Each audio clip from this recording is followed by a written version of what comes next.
तो आपको मुझे जो मैं आपको शैम्पू यूज करने दे रहा हूँ, ये शैम्पू में मॉइस्चराइजिंग ज्यादा है, साथ में आपका स्कैल्प का पीएच लेवल मेंटेन करते हुए आपको इसका कंडीशनर्स भी मैं आपको रिकमेंड कर रहा हूँ, और वो कंडीशनर्स भी आपको यूज करना है। अब मैंने आपको बात किया क्यूटिकल क्लोज, नेचुरली क्यूटिकल्स जब हमारे मॉइस्चर ओपन हो जाते हैं, अगर आप शैम्पू करते हो तो आपका हेयर का क्यूटिकल ओपन हो जा रहा है, बट क्यूटिकल को क्लोज करने का काम कर रहा है conditioner. Conditioner 7 to 8 minute time लग रहा है। अगर आप शैम्पू ओपन ही रहेगा तो आपके क्या होगा, मॉइस्चर आपका मॉइस्चर बैलेंस नहीं रहेगा। क्यूटिकल्स आपका कंडीशनर आपका मॉइस्चर को बैलेंस करने का काम कर रहा है। तो आप जब अपने क्लाइंट को सेल कर रहे हो तो शैम्पू, कंडीशनर एंड सीरम आपको सजेस्ट करना है। शैम्पू दिया, कंडीशनिंग यूज किया, कंडीशनर 7 to 8 मिनट रखना है। देन इसके बाद में आपको तो लिविंग क्रीम सजेस्ट करो। लिविंग क्रीम क्या काम करेगा, आपके हेयर को मॉइस्चर बैलेंस रखेगा, मॉइस्चर को लॉक रखेगा। And then environment, UV rays, dust, water problem, pollution से जो हमारे हेयर बाद में हमारे हेयर को और अटैक कर देते हैं, उसको प्रोटेक्ट करने के लिए हमारे पास में सीरम आता है, ऑयल बेस्ड सीरम, वो आपने यूज करना है। वो आपके हेयर को क्या करेगा, प्रोटेक्शन का काम करेगा। तो इससे मैडम आपके हेयर मैनेजेबल रहेंगे, एक लस्टर शाइन्स आएंगी हेयर पे, एक मैनेजेबिलिटी रहेगी, लस्टर शाइन्स आएंगी, फ्रीज फ्री रहेंगे, और लुकिंग वाइज डलनेस जो है धीरे धीरे कम हो जाएगा। क्लाइंट की वही रिक्वायरमेंट है ना, मेरे हेयर डल हो रहे हैं, मेरे हेयर ड्राई हो रहे हैं, मेरे फ्रीजी हो रहे हैं। That's why reason pH, cuticle surface and used to productivity and used to chemical job, उसके अकॉर्डिंग ही आपको आपके क्लाइंट को प्रोडक्ट सजेस्ट करना है। राइट, समझ में आया? हमारे बहुत सारे पिगमेंट्स हैं, फाइबर्स है, प्रोटीन चेन है, सारे अमीनो एसिड्स हैं, जो भी हार्ट ऑफ द लेयर्स है वो हमारा कोटेक्स लेयर है। कोटेक्स लेयर्स पे जब हम लोग बात कर रहे हैं, हम लोग कोई भी ट्रीटमेंट कर रहे हैं, straightening, smoothening, rebonding, highlighting, colouring, वो हमारे कोटेक्स लेयर की बात कर रहे हैं। अब बात कर रहे हैं हम लोग ऐसे कि जब आप आपके क्लाइंट के साथ में कंसल्टेशन करते हो, तब आप आपके क्लाइंट का अपीयरेंस चेक करते हो।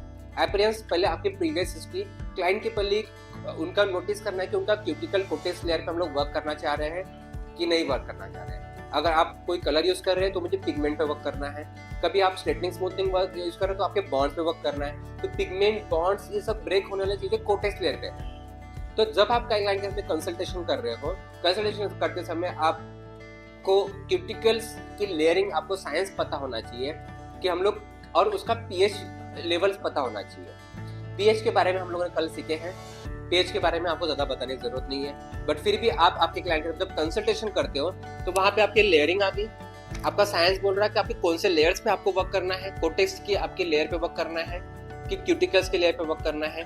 केराटिन कर रहे हैं तो लैमिनेशन का काम कर रहे हैं, बट ऑलरेडी हमारा केराटिन ऑफ फॉर्मेट से हमारा प्रोटीन्स बना हुआ है। जो 20 में लेयर्स के चेन से जो लैमिनेशन बना है, क्यूटिकल्स का लेयर्स बना हुआ है, बट सारा केमिकल जॉब तो हम लोग कहाँ पे यूज कर रहे हैं, कोटेक्स लेयर पे वर्क कर रहे हैं ना हम लोग, सारा केमिकल जब कोटेक्स पे कर रहे हैं। तो कोटेक्स पे लेयर यूज करने का पहले सबसे पहले आपको पीएच भी पता होना चाहिए कि मैं जिस लेयर पे वर्क कर रहा हूँ कोटेक्स लेयर की, कोटेक्स लेयर पे हमारे हार्ट ऑफ द लेयर है, अगर वहां के बॉन्ड्स ऑलरेडी ब्रेक हो चुके हैं, बॉन्ड्स में भी हमारे प्रोटीन चेन है, फाइबर चेन, कौन कौन से बॉन्ड्स है हमारे, carbon bond, hydrogen bond, sulphur bonds, nitrogen bonds, है ना। ये हमारे जो बॉन्ड्स, 5 वेरियस बॉन्ड से हमारे जो हेड्स बने हुए हैं, इसमें से एक भी बॉन्ड ब्रेक हो जाता है तो हमें वो भी नोटिस करना है कि एक बॉन्ड ब्रेक हुआ तो कितने लेवल तक वो बॉन्ड ब्रेक हुआ था, breakup by heat, breakup by water, breakup by chemicals, कैसे ब्रेक हुए हैं, तो उसमें भी हमें कोटेक्स लेयर पर नोटिस करना है। तो ओवरऑल हमारा हेयर का जो साइंस बोलता है, ये हमारा साइंस जब हम लोग सीख रहे हैं तो ये हमारा काम करते समय ही हमें बहुत काम में आता है। क्लाइंट को नोटिसेबल कर रहे हैं, हेयर को नोटिस कर रहे हैं, हेयर को जज कर रहे हैं, हेयर को एनालाइज कर रहे हैं, प्रॉपर डायग्नोस कर रहे हैं, एंड देन उसके बाद ही आप आपके क्लाइंट्स को रिकमेंड कर रहे हैं, you can do this one treatment better than another treatments, and also you can take this my products, मेरे प्रोडक्ट्स में ये आपके हेयर का पीएच बैलेंस भी रखेगा, आपके हेयर के कोटेक्स लेयर को धीरे धीरे रिपेयरिंग का भी काम करेगा। अगर आपकी सरफेस लेयर, क्यूटिकल लेयर्स अगर आपकी काफी डल होगी, डैमेज होगी, तो मेरा एक मिल्क शेक नाम का प्रोडक्ट है, मेरा एक फाइबर स्ट्रॉन्ग नाम का प्रोडक्ट है, मेरा एक शॉस्कोप का प्रोडक्ट है, लॉरेल का प्रोडक्ट है, मे बी जो भी एज पर condition according to hair textures, उसके अकॉर्डिंग ही आप उनको प्रोडक्ट सजेस्ट करोगे, एंड देन आप उनको बोलोगे धीरे धीरे मैम आपके हेयर रिपेयरिंग होना स्टार्ट हो जाएंगे, फ्रीजीनेस कंट्रोल होना स्टार्ट हो जाएंगे, ड्राइनेस को मॉइस्चर आना स्टार्ट हो जाएंगे। नेचुरली हमारे हेयर में मॉइस्चर है, कितने परसेंट मॉइस्चर है हमारे हेयर में, 10 to 15%। तो कंपोजिशन ऑफ हेयर क्या बोलता है हमारे हेयर का, थोड़ा सा भी हमारे हेयर पे लिपिड्स या 70 to 80% हमारे जो प्रोटीन से बने हुए हैं, या हमारे हेयर पे पिगमेंट्स कितना परसेंट है, मिनरल्स कितने परसेंट है हमारे, अगर थोड़ा सा भी मॉइस्चर ब्लॉक हो गया, मॉइस्चर अगर आपका बैलेंस बिगड़ गया तो आपके हेयर क्या हो जाते हैं, डिहाइड्रेट हो जाते हैं। तो यहाँ हमारा साइंस काम में आ रहा है। तो आप जब आपके क्लाइंट के साथ में बात कर रहे हो, मैम आपके हेयर पे मॉइस्चर 10 to 15% हमारा मॉइस्चर नेचुरल होना चाहिए, लिपिड्स होना चाहिए, बट वो मॉइस्चर आपका 10 to 15% नहीं है, 5% ही दिख रहा है, इसलिए हेयर ड्राई हो गए। लिपिड्स नहीं है इसलिए हेयर आपके डिहाइड्रेट होना स्टार्ट हो गए। कोटेज लेयर में 4 इंपॉर्टेंट कंपोनेंट्स होते हैं। 4 इंपॉर्टेंट कंपोनेंट्स बोले तो colour pigments, fibre, protein chain and सिरामिड्स।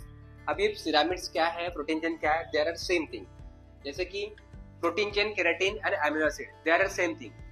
Proteins हमारे हेयर में होना चाहिए, प्रोटीन को केराटिन्स बोलेंगे, केराटिन्स को अमीनो एसिड बोलेंगे, अमीनो एसिड से ही हमारा केराटिन चेन बनेगी, उसी से हमारा प्रोटीन बनेगा।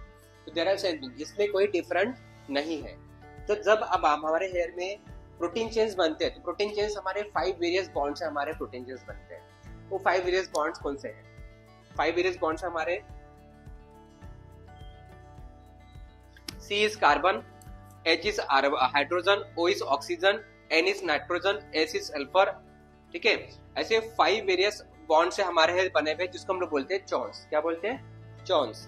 तो C is कार्बन, मोर कितना परसेंट है हमारे हेयर में कार्बन? 50 to 65%। ये हम लोग किसकी बात कर रहे हैं? हमारे बॉन्ड्स की बात कर रहे हैं, यानी कि ये 5 वेरियस बॉन्ड से हमारे हेयर बने हुए हैं चॉन्स से। अगर आपके हेयर पे 50 to 60% more than carbon use तो हेयर लुक इज ब्लैक। क्या हो जाता है? अगर आपके हेयर पे 50 to 65% अगर ज्यादा कार्बन मिला तो आपके हेयर लुक क्या हो जाएंगे? ज्यादा ब्लैक हो जाते हैं। And H is hydrogen, 6.36%। अगर आपके हेयर पे ज्यादा हाइड्रोजन बॉन्ड्स ब्रेक कैसे हो रहा है? Breakup water, breakup by water. अगर आपके हेयर पे ज्यादा हार्ड वाटर यूज करें तो आपका कौन सा बॉन्ड्स ब्रेक हो रहा है? हाइड्रोजन बॉन्ड्स ब्रेक हो रहा है। कितना परसेंट ब्रेक हो रहा है? 6 to 36%। सब लोग बात करेंगे मेरे साथ में, मैं अकेला पढ़ाई नहीं कर रहा हूँ यहाँ पे। Then O is oxygen, oxygen more than use to oxidize. अगर हमारे हेयर ज्यादा ऑक्सीडाइज हो जाते हैं 20 to 85%, तो हमारे हेयर पे ज्यादा ऑक्सीजन मिल रहा है, यूवी रेज डोज या फिर ज्यादा ऑक्सीडाइज आप लोगों ने कोई केमिकल यूज कर लिया तो हमारे कौन सा बॉन्ड्स ब्रेक हो रहा है? हमारा ऑक्सीजन बॉन्ड्स ब्रेक हो रहा है। कितना परसेंट यूज ब्रेक हो रहा है? Yes, correct. N is nitrogen, 17.14%, more than use to heat. ज्यादा अगर आपके हेयर पे हीट यूज हो रही है, जैसे कि आप ज्यादा आयरन यूज कर रहे हो, हॉट यानी कि वाटर यूज कर रहे हैं, तो उससे भी हमारे हेयर क्या हो जा रहे हैं? नाइट्रोजन बॉन्ड्स ब्रेक हो जा रहे हैं। तो कितना परसेंट ब्रेक हो रहा है? 17.14%। S is sulphur, sulphur bonds breakup by chemical. आप कोई भी बॉन्ड्स ब्रेक करने के लिए आपका सल्फर बॉन्ड पहले ब्रेक हो जाता है। सल्फर बॉन्ड्स ब्रेक काय में होता है? जैसे कि हम लोग स्ट्रेटनिंग, स्मूथनिंग, रिबॉन्डिंग वाले जो क्रीम यूज करते हैं उसमें हमारा अमीनो थायोग्लाइकोलिक एसिड्स होते हैं, जो हमारे अमोनिया होता है, जो हमारे सल्फर बॉन्ड्स को ब्रेक कर रहा है। तो सल्फर बॉन्ड कितना परसेंट ब्रेक हो रहा है? 5%।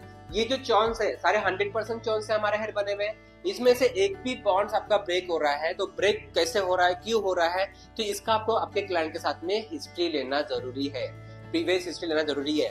जरूरी नहीं है कि उन्होंने केमिकल यूज किया तो सल्फर बॉन्ड से ब्रेक हो गया होगा या फिर हाइड्रोजन बॉन्ड्स हो गया होगा। अगर ज्यादा हार्ड वाटर यूज कर रहे होंगे तो उनका हाइड्रोजन बॉन्ड्स ब्रेक हो गया होगा। मैम आप आपका पानी लेवल चेंज करो। आपने अगर उनका केमिकल यूज किया हुआ है, ज्यादा कलर यूज किया हुआ है, ज्यादा ऑक्सीडाइज कर लिया है, तो मैम आपने आपका कलर यूज करो। आप मेटालिक कलर यूज नहीं करते हुए आप ये वाला कलर यूज करो, है ना, प्रोफेशनल कलर यूज करो।